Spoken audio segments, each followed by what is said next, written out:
क्या ममता दीदी के राज में हिंदू होना गुनाह है? क्या ममता दीदी सिर्फ वक्फ की चिंता करेंगी, हिंदुओं की नहीं? क्या बंगाल में हिंदुओं पर हिंसा को इसी तरीके से जस्टिफाई किया जाता रहेगा? सुनने में राजनीतिक बयानबाजियां लगती होंगी। लग सकता है कि ऐसा कुछ भी नहीं है, बल्कि ये बढ़ा चढ़ाकर किए जा रहे दावे हैं और ये सिर्फ राजनीतिक बयानबाजी है। अगर आप भी ऐसा सोच रहे हैं तो शायद आपने अभी तक मुर्शिदाबाद के हिंदुओं की आप बीती नहीं सुनी। आपने अभी तक मुर्शिदाबाद में मारे गए हिंदुओं के परिवारों की आप बीती नहीं देखी। आप नहीं जानते कि शुक्रवार और शनिवार को मुर्शिदाबाद के जिस हिंदू गांव पर मुसलमानों की भीड़ ने अटैक किया वो अब खाली हो चुके हैं। आज मैं आपको मुर्शिदाबाद की उसी जगह से ग्राउंड रिपोर्ट दिखाऊंगा जो हिंसा का एपिसेंटर बना था और जहां भीड़ ने दो हिंदुओं के घरों से उन्हें निकाल कर पीट पीट कर मार डाला। लेकिन सबसे पहले आप एक बार मुर्शिदाबाद दंगे के पीड़ित हिंदुओं की बातें सुनिए और आप भी सोचने पर मजबूर हो जाएंगे कि बंगाल में हिंदुओं के प्रति कोई ममता रह गई है या नहीं। पश्चिम बंगाल में जन्म लिया है, हिंदू होकर जन्म लिया, ये पाप कर दिया है। बस हिंदू होना हमारे लिए पाप है, अभिशाप है, इसलिए हमारा इतना क्षति हो रहा है। लग रहा था हम मर ही जाएंगे वहाँ पे। पहले का मुस्लिम का दुकान है, नहीं तो कुछ किया, और वहाँ पे हिंदू का दुकान है उसके बगल में ही, तो उसको लूटो।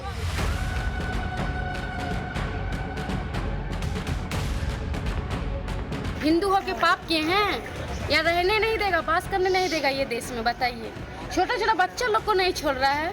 तो हमको बोल रहा है जे कि तुम्हारा इज्जत दो, हम तुम्हारा पति को भिक्षा देंगे, जान भिक्षा देंगे, ऐसा बोल रहे हैं हमको। हिंदू के लिए सेफ नहीं है। अभी ये मिनी पाकिस्तान बन चुका है, ये मिनी पाकिस्तान बना दिया गया है।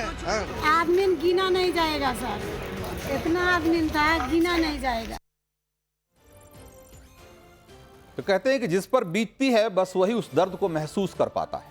लेकिन मुर्शिदाबाद के हिंदुओं ने इस जो भीड़ का आतंक झेला है, उसका दर्द, उसका डर बंगाल का हर हिंदू महसूस कर रहा है, सिवाय चीफ मिनिस्टर ममता बनर्जी की, जिन्हें बंगाल के हिंदुओं का डर महसूस नहीं हो रहा, उनकी आंखों में खौफ नहीं दिख रहा, जिन्हें अभी भी लग रहा है कि मुर्शिदाबाद में जो हुआ वो राजनीतिक फायदे के लिए उनके विरोधियों ने करवाया।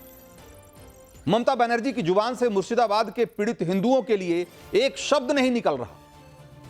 वो अभी भी मुर्शिदाबाद दंगे को राजनीतिक रंग देने की कोशिश कर रही हैं। वो नसीहत दे रही हैं कि राजनीतिक फायदे के लिए दंगे न भड़काएं, लेकिन वो ये नहीं कह रही कि वक्फ कानून के विरोध के नाम पर मुसलमान हिंदुओं की जान न लें, वक्फ कानून की आड़ लेकर हिंदुओं को पलायन करने पर मजबूर न किया जाए। लेकिन ममता ये बात कहेंगी भी तो किस मुंह से? क्योंकि वो जब भी मुंह खोलती हैं मुसलमानों को भड़काने वाला बयान ही जारी करती हैं। वो बीजेपी पर धर्म के आधार पर भड़काने के आरोप लगाती हैं, लेकिन मुसलमानों को उकसाने वाले बयान खुद भी देती हैं। आप खुद सुनिए 2 महीने पहले ममता बनर्जी कैसे मुसलमानों को भड़का रही। बीजेपी ने अब ममता को का ये जो बयान है वो सोशल मीडिया पे शेयर किया। एक बार सुनिए जरा। যে অশ্লীল কথা বলছেন, একটা ধর্মের নামে এত কুৎসা করছেন, একটা অপপ্রচার করছেন, একদিন তারা যদি একটা আন্দোলনের ডাক দেয় আপনি নিজেকে সামলে রাখতে পারবেন তো? तो ममता बनर्जी कह रही है कि एक दिन आंदोलन की गुहार होगी तो आप रोक पाएंगे क्या? भाई आंदोलन अगर होता है, वो हिंसक हो जाता है, तो उसे रोकने की जिम्मेदारी आखिर किसकी है? ममता बनर्जी ये सवाल किससे कर रही हैं? ये हिंसक भीड़ को, इन दंगाइयों को, उपद्रवियों को रोकने की जिम्मेदारी ममता बनर्जी की थी। लेकिन ममता बनर्जी कह रही हैं कि अगर यह आंदोलन होगा तो आप इसे रोक पाएंगे क्या? ममता बनर्जी ने वक्फ कानून के विरोध में मुसलमानों को खुला आश्वासन दिया है कि वक्फ संपत्तियों की रक्षा करना उनकी सरकार की जिम्मेदारी है। लेकिन वही ममता बनर्जी जो मुसलमानों को भरोसा दिया कि उनकी वक्फ को कोई हाथ नहीं लगा पाएगा, क्या उन्होंने यह कहा कि उनके राज्य में किसी भी आदमी को, किसी भी निर्दोष आदमी को किसी भी तरीके से वो हिंसा का शिकार नहीं होगा, उसके साथ जोर ज्यादती नहीं होगी, जुल्म नहीं होगा, यह उनकी जिम्मेदारी है? यह नहीं कहा उन्होंने। उनको इस बात की ज्यादा चिंता है कि वक्फ की संपत्तियों को कोई नुकसान न पहुंचाए, जो कि निर्जीव है। लेकिन जीते जागते इंसानों को पीट पीट कर मार दिया जा रहा है। ममता बनर्जी को उसकी चिंता नहीं है। क्या किसी भी संपत्ति, किसी भी इमारत, किसी भी जमीन, उसकी सुरक्षा से ज्यादा जरूरी बात यह नहीं है क्या कि लोगों की, आम आदमी की, उनके जीवन की सुरक्षा की जाए? लेकिन ममता बनर्जी उस पर कोई आश्वासन नहीं दे रही। उन्हें चिंता यह है, इस बात की है कि वक्फ की संपत्तियां सुरक्षित रहेंगी कि नहीं, पश्चिम बंगाल में हिंदू सुरक्षित रहेंगे कि नहीं, यह उनकी चिंता नहीं है। वक्फ कानून के विरोध में मुर्शिदाबाद के एक हिंदू इलाके में ऐसा तांडव मचाया गया कि पूरा का पूरा गांव खाली हो गया। हिंदुओं के घरों में आग लगा दी गई, 2 हिंदुओं की जान ले ली गई, और वहां जो बाकी हिंदू परिवार हैं वो जान बचाकर भागने को मजबूर हो गए। अब इक्का दुक्का मकान अगर छोड़ दीजिए तो हिंदुओं के घर, हर घर पर ताले लटक रहे हैं और हिंदू दर दर भटक रहा है। कह रहा है कि उन्हें ममता सरकार में कोई भरोसा नहीं है। सवाल यह है कि वक्फ कानून से हिंदुओं का क्या लेना देना है? आखिर वक्फ कानून के विरोध में हिंदुओं को क्यों मारा जा रहा है? क्या वक्फ बिल को कानून बनाने में हिंदुओं की कोई भूमिका थी क्या? जो मुर्शिदाबाद में मारे गए लोग हैं, चंदन और उसके पिता, क्या उन्होंने वक्फ कानून को पास करने में वोटिंग की थी क्या? उन्होंने उसकी वकालत की थी क्या? फिर उन्हें निशाना क्यों बनाया गया? अगर ये विरोध, अगर ये आंदोलन वक्फ के खिलाफ है, सरकार के बिल के खिलाफ है, तो सरकार से सवाल होना चाहिए था, सरकार के खिलाफ विरोध प्रदर्शन होना चाहिए था। लेकिन आप निशाना किसको बना रहे हैं? निशाना बना रहे हैं बेकसूर, बेगुनाह और बेसहारा हिंदुओं को, जिसकी सुध लेने वाला कोई नहीं है बंगाल में। दरअसल बंगाल में हिंदू सबसे आसान शिकार बन चुका है, क्योंकि ममता सरकार की सारी नीतियां सिर्फ मुस्लिम तुष्टीकरण के इर्द गिर्द घूमती। सुरक्षा की सारी गारंटी सिर्फ एक समुदाय के लिए रिजर्व हो चुकी है। इसीलिए हिंदू हमेशा सॉफ्ट टारगेट बनते, और यही मुर्शिदाबाद में भी हुआ। टाइम्स नाउ नवभारत की टीम मुर्शिदाबाद के उस गांव में पहुंची जहां मुस्लिम दंगाइयों की भीड़ ने हिंदुओं के घरों पर चुन चुन कर अटैक किया, जहां अब इक्का दुक्का हिंदू बचे हैं और वो भी जान बचाने के लिए दर दर की ठोकरें खा रहे हैं, भाग रहे हैं, पलायन करने को मजबूर हैं। पलायन करते हुए हिंदू जो कह रहे हैं वो सुनकर आपको यकीन आने लगेगा कि बंगाल में हिंदुओं को लेकर जो बातें कही जा रही है वो कितनी सच है। जरा सुनिए। जो बचे कुछ लोग हैं वो देखिए अपना पूरा का पूरा सामान लेकर जो है वो सुरक्षित स्थानों पर जा रहे हैं। दादा, क्या जान बचाने के लिए अब यहाँ से निकलना पड़ रहा है? क्या परिस्थिति है? चले सब খুব খারাপ পরিস্থিতি। খারাপ, প্রচুর পরিস্থিতি খারাপ। কি করে জান বাঁচাতে হতো, সব মানুষ সব বইল যখন। এখন প্রাণ বাঁচানোর জন্য আপনারা অন্য জায়গায় চলে যাচ্ছেন। देखिए, वो बांग्ला में कह रहे हैं कि प्राथमिकता यही है कि किस तरह से अपनी जान बचाई जाए, और जान बचाने के लिए जो है वो किसी दूर सुरक्षित जगह पर जा रहे हैं। तो ये हाल है मुर्शिदाबाद का, जाफराबाद गांव का, जहां पर जो चुनिंदा लोग भी बचे हैं अब वो धीरे धीरे गांव छोड़कर सुरक्षित स्थानों पर जा रहे हैं, और अब ये गुहार लगा रहे हैं राज्य सरकार से कि आखिरकार वो कब उनके तरफ यहाँ पर आकर उनकी जो है समस्या का समाधान करेंगे, और साथ ही जो हेल्प उनको करनी चाहिए, उनका पूरा घर जो डैमेज हो गया है, नष्ट हो गया है, उनको किस तरह से मदद देंगे, उस पर भी जो है वो उन सरकार की तरफ गुहार लगा रहे हैं। मुर्शिदाबाद से वीडियो जर्नलिस्ट कौशिक दे के साथ पूजा मेहता, टाइम्स नाउ नवभारत। तो आप सोचिए कि हिंदुस्तान में जहां हिंदू बहुसंख्यक है, वहां हिंदुओं का पूरा गांव पलायन करने पर मजबूर हो जाए। ऐसा तो पाकिस्तान में भी नहीं होता, बांग्लादेश में भी नहीं होता, और अभी वो पश्चिम बंगाल में हो रहा है, जहां के हिंदू गुहार लगा रहे हैं कि उनकी जान बचाई जाए। लेकिन यहां तो बंगाल का हिंदू कह रहा है कि ममता राज में बंगाल मिनी पाकिस्तान बन गया है।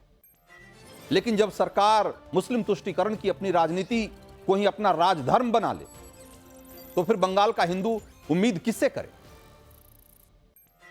लेकिन फिर भी अगर कोई ममता सरकार से कोई उम्मीद लगाए बैठा है तो ये जरा सुन ले कि ममता सरकार के मंत्री फिरहाद हाकिम क्या कह रहे हैं, और उसके बाद आपको ये पता लग जाएगा कि बंगाल के हिंदू क्यों बेसहारा कहे जा रहे हैं। ऐसा कोई बात नहीं है, यहाँ पर ऐसा कोई परिस्थिति नहीं है। बंगाल से बंगाल में ही जा रहे हैं, तो बंगाल सुरक्षित है बोल के देख जाएगा, सारी जगह जा रहे हैं, सब ठीक है। एक घटना घट गई है, उसको लेके ऐसा कुछ नहीं होना चाहिए। मतलब बेशर्मी देख रहे हैं आप। कह रहे हैं कि बंगाल का हिंदू पलायन करके भी बंगाल ही में तो जा रहा है, इसलिए डरने की क्या बात है, इसमें मुद्दा बनाने की क्या बात है। आप सोचिए कि सैकड़ों सालों से जिस गांव में जो लोग रहते आ रहे हैं, जहां उनकी घर गृहस्थी है, जमीन जायदाद है, जहां से नाते रिश्तेदारी है, उस सब को छोड़कर रातों रात सारा सामान समेटकर, या अगर नहीं समेट पाए तो छोड़कर, वहां से अपने परिवार, छोटे छोटे बच्चों को सबको गोद में उठाकर सैकड़ों किलोमीटर दूर अगर जाकर लोगों को किसी स्कूल में रात गुजारनी पड़ रही है, किसी धर्मशाला में रात गुजारनी पड़ रही है, किसी रिश्तेदार के यहां शरण मांगनी पड़ रही है, इससे शर्मनाक बात क्या हो सकती है। लेकिन फिरहाद हाकिम कह रहे हैं कि डरने, इसमें ऐसी कौन सी बात हो गई, ये कोई बड़ी बात नहीं। भाई बंगाल से बंगाल में ही तो लोग जा रहे हैं। आप सोचिए, बेशर्मी की भी कोई इंतहा होती होगी। फिरहाद हाकिम जैसे लोग उसको भी पार कर रहे हैं। क्या बंगाल का हिंदू भागकर बांग्लादेश चला जाएगा तब जाकर उसको पलायन कहेंगे क्या? और क्या यही चाहती है ममता बनर्जी? क्या बंगाल में सिर्फ अब मुसलमान रहेंगे? ममता के मंत्री ऐसी शर्मनाक दलीलें दे रहे हैं। सोचिए, इसके बाद भी ममता सरकार पर कैसे लोग वहां के भरोसा करें। क्या ममता बनर्जी कोई जमीयत चला रही है, वो सरकार नहीं चला रही है क्या? जिसके पास रक्षा करने के लिए सिर्फ वक्फ की संपत्तियां हैं, वो मंच से खड़े होकर ये तो बोलती हैं कि पश्चिम बंगाल में वक्फ की संपत्तियों को कोई हाथ नहीं लगा पाएगा और उसकी सुरक्षा करना मेरी गारंटी है। लेकिन वही ममता बनर्जी उन्हीं के राज में हिंदू दर दर की ठोकरें खा रहे हैं, क्योंकि अगर उन्हें भरोसा होता ममता बनर्जी की पुलिस पर, उनके प्रशासन पर, तो ऐसे घर छोड़कर नहीं भागते। बात एक इंसिडेंट की नहीं है। लोगों का डर, लोगों का पलायन ये बताता है कि सरकार और सरकारी सुरक्षा से उनका भरोसा उठ चुका है। क्योंकि ममता बनर्जी के एक्शन और बयान आप जब दोनों देखेंगे तो आपको साफ साफ समझ में आ जाएगा कि उनका मकसद सिर्फ मुस्लिम तुष्टीकरण है।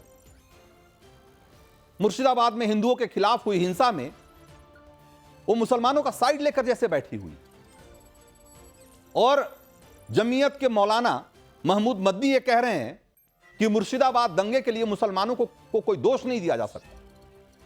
जरा उनको भी सुनिए। ये जो सवाल आप मुझसे कर रहे हैं ना, ये सवाल आपको होम मिनिस्टर से करना चाहिए, देश के होम मिनिस्टर से सवाल करना चाहिए। क्यों मुर्शिदाबाद जल रहा है, कौन रिस्पॉन्सिबल है इसके लिए? मुसलमान को, इसके लिए भी मुसलमान को रिस्पॉन्सिबल बना देंगे आप? मतलब हद दर्जे की बेशर्मी। मुर्शिदाबाद में जो हुआ उसका सवाल, वो सवाल वहां की सरकार से नहीं पूछा जाए। लॉ एंड ऑर्डर, कानून व्यवस्था राज्य सरकारों की जिम्मेदारी होती है। लेकिन मदनी कह रहे हैं कि आप ये सवाल ममता बनर्जी से मत पूछिए, ये सवाल अमित शाह से पूछिए, गृह मंत्री से पूछिए, जबकि वहां की कानून व्यवस्था संभालना वहां की सरकार, ममता बनर्जी की सरकार की जिम्मेदारी। लेकिन मदनी ममता बनर्जी का नाम नहीं ले रहे, उन पर सवाल नहीं उठा रहे। कैसे उठाएंगे? एक ही थाली के चट्टे बट्टे हैं, कैसे सवाल उठाएंगे? और दूसरी बात है, क्यों कह रहे हैं कि क्या इसके लिए भी आप मुसलमानों को जिम्मेदार ठहरा देंगे? अगर इसके लिए मुसलमान जिम्मेदार नहीं है तो क्या मंगल ग्रह से आकर लोगों ने एक किया? आप सुनकर हैरान रह जाएंगे जो मदनी कह रहे हैं। लेकिन अगर मुसलमान दोषी नहीं तो कौन दोषी है, यह ममता बनर्जी को बताना चाहिए। अगर मदनी ये कह रहे हैं कि इसके लिए मुसलमान दोषी नहीं है, तो ममता बनर्जी को बताना चाहिए कि क्या जिस हिंदू परिवार के पिता और बेटे को बेरहमी से मार डाला गया, क्या वो दोषी है उसके लिए कि उन्होंने अपनी जान खुद दे दी भीड़ के सामने आकर, उत्पाती और दंगाई भीड़ के सामने आकर उन्होंने अपनी जान खुद दे दी। क्या जिन हिंदू परिवारों के घर तोड़ दिए गए, जला दिए गए, क्या वो इसके लिए दोषी हैं? क्या जो हिंदू परिवार जान बचाकर पलायन कर रहे हैं, भाग रहे हैं, क्या वो खुद इसके लिए दोषी हैं? क्या हिंदुओं ने खुद अपने घरों में आग लगा दी? क्या हिंदुओं ने खुद अपने घर तोड़ डाले? क्या हिंदुओं ने खुद अपनी जान ले ली? क्या ये कहना चाहते हैं कि ममता बनर्जी और उनके मंत्री जो बयान दे रहे हैं उसका मतलब क्या है? आखिर मुस्लिम दंगाइयों को बचाने के लिए किस हद तक लोग गिरेंगे? जो कह रहे हैं कि मुर्शिदाबाद दंगे के लिए गृह मंत्री अमित शाह जिम्मेदार हैं, अरे ये क्या बात हुई भाई? गृह मंत्रालय ने तो बीएसएफ को तुरंत हिंदुओं की रक्षा के लिए वहां तैनात किया, वरना पता नहीं और क्या हो जाता। बंगाल की मुख्यमंत्री ममता बनर्जी हैं, अमित शाह नहीं है। बंगाल की पुलिस ममता बनर्जी के ऑर्डर को फॉलो करती है, अमित शाह के ऑर्डर को नहीं। और मुर्शिदाबाद में जो हुआ उसमें तो बंगाल पुलिस की भूमिका पर भी सवालिया निशान है। जब मुसलमानों की भीड़ हिंदुओं के घरों में तोड़फोड़ मचा रही थी, तब पुलिस कहां थी? जब उग्र मुसलमानों की भीड़ हिंदू गांवों में पत्थर और बम फेंक रही थी, तब पुलिस कहां थी? जब हिंदुओं की दुकानों में आग लगाए जा रहे थे, तब पुलिस कहां थी? जब मुस्लिम दंगाइयों ने लोगों को घरों से निकाल कर उन्हें पीट पीट कर मार डाला, तब पुलिस कहां थी? सवाल तो यह उठाना चाहिए कि क्या मुर्शिदाबाद में पुलिस ममता सरकार के ऑर्डर को फॉलो कर रही थी? क्योंकि आप देखिए कि जब धुलिया के जफराबाद में मुसलमानों की भीड़ हिंदुओं के घरों पर अटैक कर रही थी, पिता और बेटे को घसीट कर पीट रही थी, तो पुलिस कहीं नहीं थी। टाइम्स नाउ भारत की टीम ने जब दंगे में मार डाले गए पिता और बेटे के परिवार से बात की, तो उन्होंने भी यही कहा कि पुलिस होती तो शायद जान बच जाती। उन्होंने पुलिस को बार बार कॉल किया, पर कोई बचाने नहीं आया। आप देखिए हिंसा का एक एपिसेंटर, जहां से कि हमारी ग्राउंड रिपोर्ट है, उसको जरा गौर से सुनिए। एक और घर पर ताला है। यहाँ पर घर वाले जो है, ये हिंदू परिवार घर छोड़कर जा चुका है, और उसके बाद एक और परिवार देखिए यहाँ पर भी है जो ताला लगाकर इस कमरे को छोड़कर जा चुका है। देखिए यहाँ पर भी किस तरह से ताला लगा हुआ है। और जैसे जैसे आगे बढ़ते हैं हम देख रहे हैं कि इस घर पर जो है कोई भी नहीं है। लेकिन हम आपको एक तस्वीर और भी दिखाना चाहते हैं कि जैसे जैसे हम इस गांव में बढ़ रहे हैं, देख रहे हैं कि चारों तरफ लोग अपने घरों को छोड़कर इस दहशत में जो है वो जा चुके हैं। यहाँ पर भी एक घर है जिस पर ताला लगा हुआ है। ये वही घर है जहाँ पर उसी परिवार के पिता और बेटे को जो है उनकी हत्या कर दी गई। और आपको बताते हैं कि इस घर की हम तस्वीरें दिखा रहे हैं कि क्या परिस्थिति है अभी। आप देखिए यहाँ पर पथराव के निशान हैं, और पथराव इस तरह से किया गया क्योंकि यहाँ पर ऐसा लग रहा है कि लूट के जो है इंटेंशन से यहाँ पहुंचे थे, और इस घर पर लगातार जो है अटैक हो रहा था और इस दरवाजे को तोड़ने की कोशिश हो रही थी। और वो जो पिता है वो इस दरवाजे के पीछे ही खड़े थे और वो कोशिश कर रहे थे कि वो अंदर दाखिल ना हो और जो है वो दरवाजा ना तोड़ सके। लेकिन क्योंकि वो बेहद कोशिश करते रहे कि वो लूट नहीं होने देंगे, और ऐसे में उन्होंने ये दरवाजा तोड़ दिया, अंदर दाखिल हुए, पिता को बाहर लेकर गए, और उसके बाद जब बेटा आया पिता को बचाने के लिए, तब उसकी भी जो है हत्या कर दी गई। आप देखिए इस घर का क्या मंजर है, लूट मचाई गई और साथ ही जो है इस पिता और बेटे की हत्या भी कर दी गई।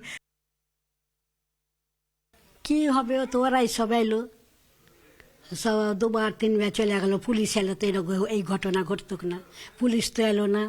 দুবারের বেলায় তখন চলে যাইয়া তিনবারের বেলায় কেটে গেল, তো আমরা কাকে লিয়ে থাকবো, কি করে বেঁচবো? পুলিশ এলো তো এই ঘটনা হতো না। তোমরা যেগুলা করতে এসেছো তো আমাদের কি কেউ হয়েছে পাশে দাঁড়াইলো? পুলিশও তো এলো না 3 ঘন্টা ধরে, কেমন করে হবে? ওরা কি লুট করার জন্য ভেতরে ঢোকার চেষ্টা করছিল আর উনি আটকানোর চেষ্টা করছিলেন তখন কি? না, ওরাও তো ইট পাথর ঝাড়ছে, সাবল দিয়ে দুয়ার ভেঙছে, ওইলাই করছে। তখন আপনারা কোথায় ছিলেন? এই তো এখানে বাড়িতে। এখানে? হ্যাঁ। সমস্ত কিছু আপনার সামনে হলো? হ্যাঁ, টেনে লিয়া গেল, দেওয়া তো কোপাইলে 2 বাপ বেটাকে। কতজন ছিল? মেলাই জন ছিল, একটা আড্ডা নয়। সব মুখে ঢেকে ঢেকে আছে, কিছু বলছি চিনা যায় না কাউকে। क्योंकि सोचिए कि मुर्शिदाबाद में एक कातिल भीड़ ने जब हिंदुओं पर अटैक किया तो पुलिस बचाने तक नहीं आई। वक्फ कानून के हक में खड़े होकर मुसलमानों को भड़काने वाली ममता बनर्जी से आज वहां के हिंदू सवाल कर रहे हैं कि उनके साथ जो हुआ उसका इंसाफ उसे कौन देगा। लेकिन इस सवाल पर ममता बनर्जी और उनकी पूरी सरकार में वैसा ही सन्नाटा पसरा हुआ है जैसा अब जफराबाद गांव में फैला हुआ है। जबकि मुर्शिदाबाद दंगे के लिए तृणमूल कांग्रेस की मंशा पर बड़े सवालिया निशान है। मुर्शिदाबाद में 66% से ज्यादा मुस्लिम आबादी और सांसद से लेकर सरपंच तक हर पद पर टीएमसी का कब्जा है। एक भी ऐसा प्रतिनिधि का पद नहीं है, जनप्रतिनिधि का एक भी ऐसा पद नहीं है जिस पर कि किसी दूसरी पार्टी का कोई व्यक्ति बैठा हो। मुर्शिदाबाद के सभी 3 सांसद टीएमसी के हैं। मुर्शिदाबाद इलाके में 22 विधानसभा सीटें हैं, इनमें से 20 पर टीएमसी के विधायक हैं। और जिस उत्तरी मुर्शिदाबाद इलाके में दंगे हुए और हिंदुओं पर हमले हुए, इस इलाके के सभी विधायक टीएमसी के। इस इलाके की 8 में से 7 नगर पालिकाओं पर टीएमसी का कब्जा है। सभी 26 पंचायत समितियां, सभी की सभी 26 पंचायत समितियां सभी टीएमसी के नियंत्रण में। यानी मुर्शिदाबाद में टीएमसी इतने भारी बहुमत और नियंत्रण में है, इसके बावजूद वो दंगे भड़काने का आरोप बीजेपी पर लगा रहे। ममता बनर्जी कह रही है कि बीजेपी राजनीतिक दंगे करवा रही है। अरे भाई, जब पूरे मुर्शिदाबाद में बीजेपी का कोई आधार ही नहीं है और पूरे के पूरे मुर्शिदाबाद पर टीएमसी का कंट्रोल है, तो दंगे भड़काने का आरोप अगर लगेगा तो किस पे लगेगा। और जिस तरह से टीएमसी में मुसलमानों को भड़काने की होड़ मची हुई है, वो क्या किसी से छिपी हुई है। बेशर्मी की हद देखिए कि ममता के मंत्री इतना बड़ा कांड हो जाने के बाद भी मुसलमानों को भड़काने से बाज नहीं आ रहे। बंगाल का मुसलमान सरकारी संरक्षण में हिंदुओं पर अटैक कर रहा है, तो इसकी जिम्मेदारी ममता सरकार की तो बनती ही है ना। बीजेपी के सुवेंदु अधिकारी क्या आरोप लगा रहे हैं, एक बार जरा उनको भी सुनो। लोग लाठी लेकर, तलवार लेकर, बम लेकर और रोड में ब्लॉकेट करेगा, क्या होगा। और यहाँ का पुलिस तो टीएमसी का कैडर है, फुल कैडर है।